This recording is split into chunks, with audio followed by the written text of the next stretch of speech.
नमस्कार, स्वागत है आपका समाचार नाउ हिंदी में। इस वीडियो में हम आपको बताएंगे देश दुनिया की 30 बड़ी खबरें जो आपको जाननी जरूरी हैं। तो इस नए चैनल को सब्सक्राइब करें और हमें सपोर्ट करें। तो चलिए देखते हैं आज की 30 बड़ी खबरें।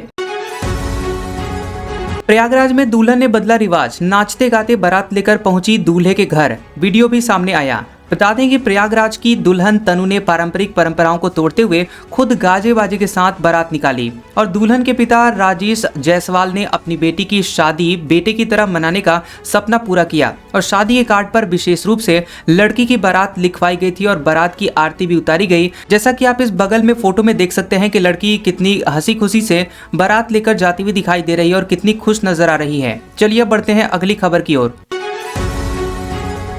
राम मंदिर में आखिरकार कैसे फहराया गया धर्म ध्वज, नृपेंद्र मिश्र ने बताई पूरी प्रक्रिया। बता दें कि अयोध्या के राम मंदिर में मंगलवार को धर्म ध्वजा फहराए जाने की प्रक्रिया पूरी की गई और वहां पर पीएम मोदी भी उपस्थित रहे। धर्म ध्वजा को फहराने के लिए मैनुअल रस्सी और इलेक्ट्रिकल कंट्रोल से संचालित मैकेनिकल लीवर का उपयोग किया गया था। धर्म ध्वजा लगभग 22 फीट लंबी है और 11 फीट चौड़ी है, जिस पर कोविदार वृक्ष, सूर्यवंश और ओम अंकित है।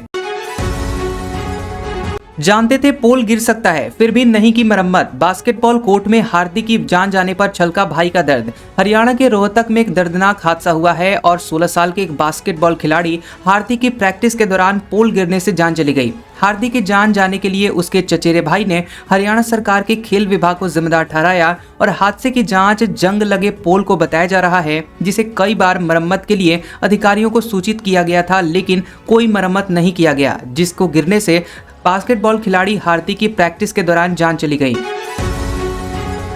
मध्य प्रदेश के रायसेन में 6 साल की बच्ची से दरिंदगी पर भारी बवाल, पुलिस पर पथराव, चक्का जाम। रायसेन जिले के गौहरगंज क्षेत्र में एक 6 साल की मासूम बच्ची से दुष्कर्म का मामला पूरे मध्य प्रदेश में और देश भर में आक्रोश इस वजह से फैला हुआ है। आरोपी सलमान अभी तक पुलिस की गिरफ्त से बाहर है, जिससे स्थानीय लोगों का गुस्सा लगातार बढ़ता जा रहा है। हिंदू समाज, महिलाएं और व्यापारियों ने न्याय की मांग को लेकर धरना प्रदर्शन किया, रैलियां निकाली और जिसकी वजह से बाजार बंद रखे हुए हैं। पैसों के लिए गिड़गिड़ाता दिखा दिल्ली ब्लास्ट का आदिल, टेरर ग्रुप्स में ट्रेजरर के नाम से था मशहूर। बता दें कि दिल्ली ब्लास्ट केस में आदिल के फोन से डिटेल हुई व्हाट्सएप चैट्स अब एजेंसियों के हाथों लगी है। चैट्स में उसने कई बार पैसों की मांग की है और बार बार वो पैसे मांग रहा था। एडवांस्ड सैलरी और तत्काल ट्रांसफर के लिए संपर्कों से अनुरोध किया। जांच एजेंसियों को शक है कि आदिल द्वारा मांगे गए पैसे धमाके की तैयारी में इस्तेमाल हुए होंगे। चीन को मिलेगा जवाब, रेयर अर्थ मेटल्स के लिए भारत ने बनाया बड़ा प्लान, 7,280 करोड़ रुपए करेगा खर्चा। केंद्र ने रेयर अर्थ मैग्नेट्स के घरेलू उत्पादन को बढ़ावा देने हेतु 7,280 करोड़ रुपए की योजना को मंजूरी दे दी है और इस योजना के तहत प्रति वर्ष 6,000 टन की उत्पादन क्षमता विकसित करने का लक्ष्य रखा गया है। चीन द्वारा दुर्लभ पृथ्वी चुंबकों के निर्यात पर रोक लगाए जाने के बाद भारत ने उत्पादन बढ़ाने की रणनीति बनाई है।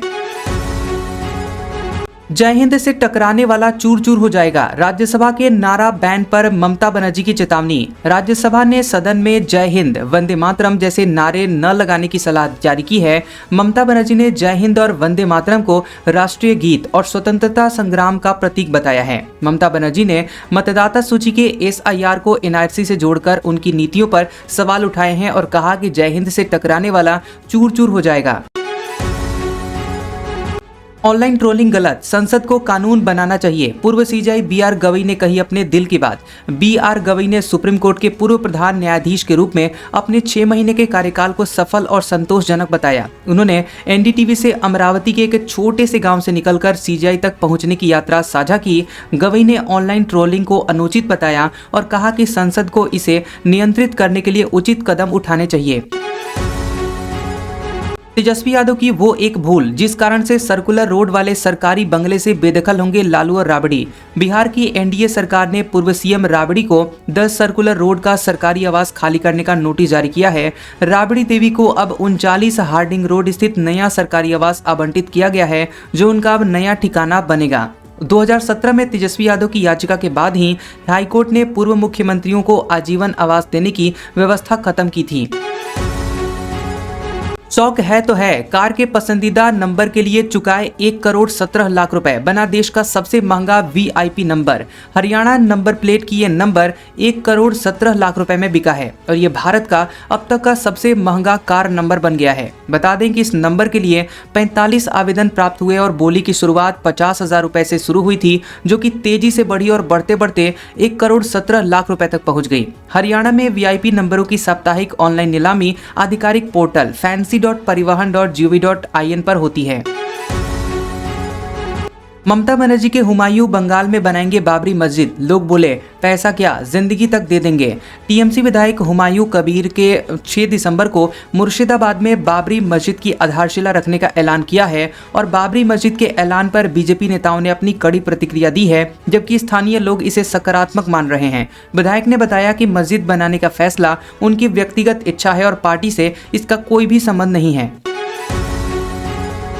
बंगाल में एसआईआर को लेकर चुनाव आयोग से मिला बीजेपी डेलीगेशन, मालवीय बोले बीएलओ पर दबाव बना रही है प्रदेश की ममता बनर्जी सरकार। पश्चिम बंगाल में एसआईआर के दौरान बीजेपी ने टीएमसी कार्यकर्ता द्वारा बीएलओस पर दबाव बनाने की शिकायत की है। बीजेपी ने चुनाव आयोग को बताया है कि राज्य सरकार ने बीएलओस को 18,000 रुपए का भुगतान नहीं किया और मदद भी नहीं मिली है। चुनाव आयोग ने कोलकाता पुलिस कमिश्नर को पत्र लिखकर सीईओ ऑफिस में सुरक्षा व्यवस्था में गंभीर कमी पर चिंता जताई है। धर्म ध्वजा के बाद नृपेंद्र मिश्र ने कराए राम मंदिर के भव्य दर्शन।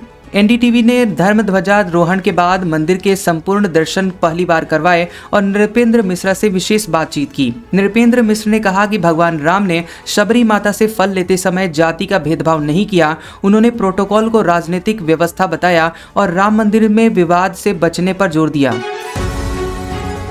2 बच्चे और 4 साल तक सूटकेस में सड़ती उनकी लाश। न्यूजीलैंड के दिल दहला देने वाले केस में हत्यारीन मां को हुई उम्र कैद। न्यूजीलैंड की नागरिक हाक्युंग ली को अपने 2 बच्चों की हत्या के मामले में उम्र कैद की सजा सुनाई गई है। बच्चों की लाशें सूटकेस में 4 साल तक सड़ती रही, जो कि साउथ ऑकलैंड के स्टोरेज यूनिट में मिली थी। हाक्युंग ली ने अपने अपराध को स्वीकार कर लिया है, लेकिन मानसिक बीमारी के कारण दोष मुक्ति की दलील भी दी है। सिद्धरमैया वर्सेस शिव कुमार, कर्नाटक में जान लीजिए कुर्सी को लेकर चल रही है क्या वार। कर्नाटक में सीएम की कुर्सी को लेकर चल रही तनातनी अब दिल्ली तक पहुंच चुकी है। इस मामले में कांग्रेस अध्यक्ष खड़गे अब राहुल गांधी और सोनिया गांधी के साथ बैठक करने वाले हैं। सूत्रों के मुताबिक कांग्रेस शीतकालीन सत्र शुरू होने से पहले कोई फैसला ले सकती है। यूपी के संभल में प्राचीन कुआं मिलने से सनसनी, खुदाई से खुलेंगे राज। क्या 1978 के दंगों से जुड़े हुए हैं इसके इतिहास। उत्तर प्रदेश के संभल में एक प्राचीन बंद कुआं मिलने से सनसनी मच गई है। डीएम के निर्देश पर खुदाई शुरू कर दी गई है। स्थानीय लोगों का कहना है कि कुआं दशकों से बंद था और इसके संबंध 1978 दंगे से जुड़े हुए बताए जा रहे हैं। विशाल पेड़ होने के चलते खुदाई में दिक्कत आ रही है। वन विभाग अब उस पेड़ को हटाएगा, फिर अच्छे से खुदाई होगी। भारत और यूरोपियन यूनियन के बीच जल्द होगा फ्री ट्रेड एग्रीमेंट, स्लोवेनिया ने जताई उम्मीद। भारत और स्लोवेनिया ने इंडियन यूरोपियन यूनियन के बीच जल्द फ्री ट्रेड एग्रीमेंट की उम्मीद जताई है। भारत स्लोवेनिया संयुक्त समिति ने द्विपक्षीय आर्थिक संबंधों की समीक्षा की है। व्यापार निवेश का रोडमैप भी तैयार किया गया है। स्लोवेनिया की मध्य यूरोप में रणनीतिक स्थिति है और भारत के यूरोप से बढ़ते हुए जुड़ाव को अनूठा अवसर बनना जा रहा है। ट्रेनों में सिर्फ हलाल मीट ही क्यों, एनएचआरसी ने रेलवे को नोटिस भेजकर मांगा जवाब। नेशनल ह्यूमन राइट्स कमीशन ने रेलवे को केवल हलाल मीट परोसने की शिकायत पर 2 सप्ताह में रिपोर्ट मांगी है। हलाल मीट परोसने से हिंदू अनुसूचित जाति समुदाय की आजीविका और रोजगार के समान अवसर प्रभावित होंगे। एनएचआरसी ने रेलवे बोर्ड के चेयरमैन को नोटिस जारी कर आरोपों की जांच का निर्देश दिया है। इजराइल की गोलियां नहीं रुकेंगी, अब नेतन्याहू की आर्मी ने वेस्ट बैंक में नया ऑपरेशन किया शुरू। इजरायली सेना ने वेस्ट बैंक के उत्तरी हिस्से में एक नया आतंकवाद विरोधी अभियान शुरू किया है। ये नया ऑपरेशन जनवरी 2025 में शुरू हुए अभियान से अलग और व्यापक आतंकवाद विरोधी अभियान का हिस्सा है। बता दें कि इजराइल ने वेस्ट बैंक पर 1967 से कब्जा रखा है और वहां पर हाल ही में हिंसा में वृद्धि हुई है।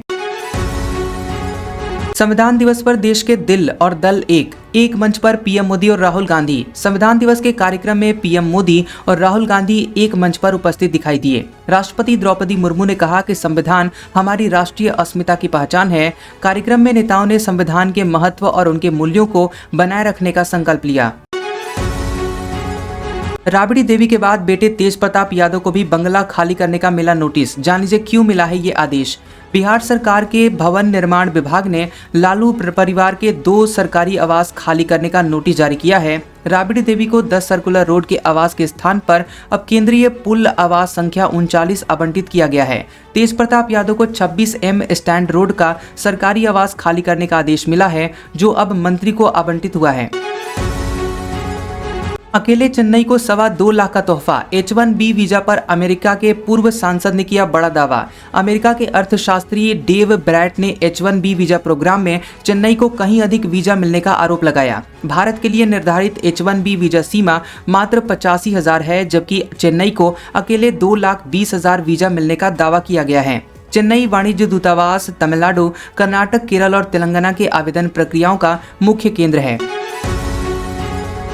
पाकिस्तान को IMF की फटकार। 6 महीने का अल्टीमेटम देकर कहा, इससे बजट तो संभल नहीं रहा। पाकिस्तान का वित्तीय संकट गंभीर होता जा रहा है और IMF ने उसकी कमजोर वित्तीय प्रबंधन पर चिंता जाहिर की है। IMF ने पाकिस्तान से सिंगल ट्रेजरी अकाउंट के माध्यम से बेहतर राजकोषीय प्रबंधन और पारदर्शिता लागू करने को कहा है। पाकिस्तान में सार्वजनिक निवेश प्रबंधन में खामियां हैं, जिससे परियोजनाओं में देरी और लागत वृद्धि हो रही है।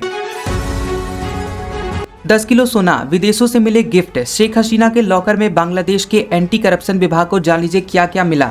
बांग्लादेश के इंटरनेशनल क्राइम ट्रिब्यूनल ने अब शेख हसीना को मानवता के खिलाफ अपराध में मौत की सजा सुनाई है। नेशनल बोर्ड ऑफ रेवेन्यू के केंद्रीय खुफिया सेल ने हसीना के नाम 2 लॉकरों से लगभग 10 किलोग्राम सोना बरामद किया है। बरामद किए गए सोने की कीमत लगभग 17 करोड़ बांग्लादेशी टका या 12.70 करोड़ रुपए भारतीय रुपए में बताई जा रही है। दिल्ली ब्लास्ट केस में 7वीं गिरफ्तारी। साइड बॉम्बर उमर को शरण देने वाला मददगार शोएब हुआ गिरफ्तार। बता देंगे दिल्ली ब्लास्ट मामले में NIA ने अब 7वीं गिरफ्तारी की है। फरीदाबाद से शोएब को अरेस्ट किया गया है। NIA दिल्ली ब्लास्ट मामले में लगातार पूरे देश भर में छापेमारी कर रही है और लगातार गिरफ्तारियां कर रही है। दिल्ली ब्लास्ट में 15 लोगों की जानें गई थी, जबकि कई अन्य लोग घायल हुए थे। अफजल को 8 साल में फांसी नहीं दे पाए, मुझे क्या देंगे, जब आतंकवादी कसाब ने दिया था चैलेंज, बाद में यूं मानी हार। अजमल कसाब ने मुंबई हमले के बाद जांच अधिकारी को बताया था कि पाकिस्तान में कैसे उसका ब्रेन वॉश हुआ था। कसाब ने एक अधिकारी को बताया था कि जब अफजल को 8 साल में फांसी नहीं मिल पाई तो मुझे क्या मिलेगी। जांच अधिकारी ने खुलासा किया कि फांसी की सजा से कुछ दिन पहले कसाब का व्यवहार कैसा था। बम्पर जीत, फिर नीतीश सरकार। नड्डा ने बीजेपी के स्पेशल 45 टीम को डिनर पर बुलाया। बीजेपी ने बिहार विधानसभा चुनाव में देश के विभिन्न राज्यों के नेताओं को जिम्मेदारियां दी थी। पार्टी ने स्पेशल 45 योजना के तहत यहां नेताओं को लोकसभा क्षेत्र और 6 विधानसभा क्षेत्रों की जिम्मेदारी दी थी। अब JP नड्डा द्वारा बिहार चुनाव में योगदान देने वाले इन नेताओं को सम्मान में डिनर का आयोजन किया गया है। बीजेपी सांसद हेमांग जोशी ने राहुल गांधी को लिखा पत्र, एकता मार्च में शामिल होने का दिया निमंत्रण। वडोदरा से बीजेपी सांसद डॉक्टर हेमांग जोशी ने राहुल गांधी को एकता मार्च में शामिल होने का निमंत्रण दिया है। यह एकता मार्च 26 नवंबर से 6 दिसंबर 2025 तक आयोजित किया जाएगा और 29-30 नवंबर को वडोदरा से गुजरेगा। डॉक्टर जोशी ने इस यात्रा को राष्ट्रीय एकता का प्रतीक बताया और राजनीतिक मतभेदों से ऊपर उठने का आग्रह किया। जितने हथियार हैं सब इस्तेमाल होंगे। 26/11 की उस रात की आखिरी बात जो विजय सालस्कर की बेटी आज भी नहीं भूली।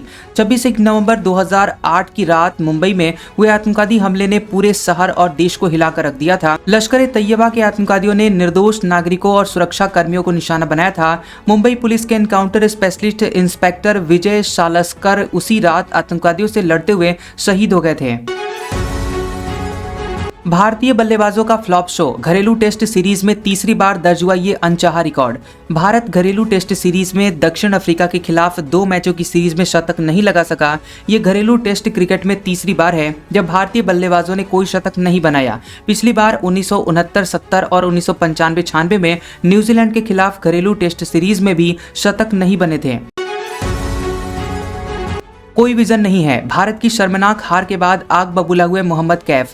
भारत को साउथ अफ्रीका ने गुवाहाटी में टेस्ट मैच में 408 रन से हराकर सीरीज में 2-0 से पराजित किया है। मोहम्मद कैफ ने टीम की हार पर नाराजगी जताते हुए घरेलू टेस्ट में स्थिरता और विजन की कमी बताया। भारत की ये हार टेस्ट इतिहास की सबसे बड़ी रन से घरेलू मैदान पर मिली हार है, जो शर्मनाक अध्याय है। मेरे भविष्य का फैसला बीसीसीआई को करना है। दक्षिण अफ्रीका के खिलाफ हार के बाद कोच गौतम गंभीर का बड़ा बयान। भारत अफ्रीका के खिलाफ दूसरे टेस्ट में 408 रनों से हार गई है। भारत ने 25 साल में पहली बार भारत से सीरीज जीता है। गुवाहाटी टेस्ट में भारत का स्कोर 95 पर 1 विकेट से गिरकर 122 पर 7 विकेट तक पहुंच गया, जो स्वीकार्य नहीं है। गंभीर ने कहा कि टेस्ट क्रिकेट के लिए तेज और टैलेंटेड खिलाड़ियों से ज़्यादा मजबूत और कम कौशल वाले खिलाड़ियों की जरूरत है।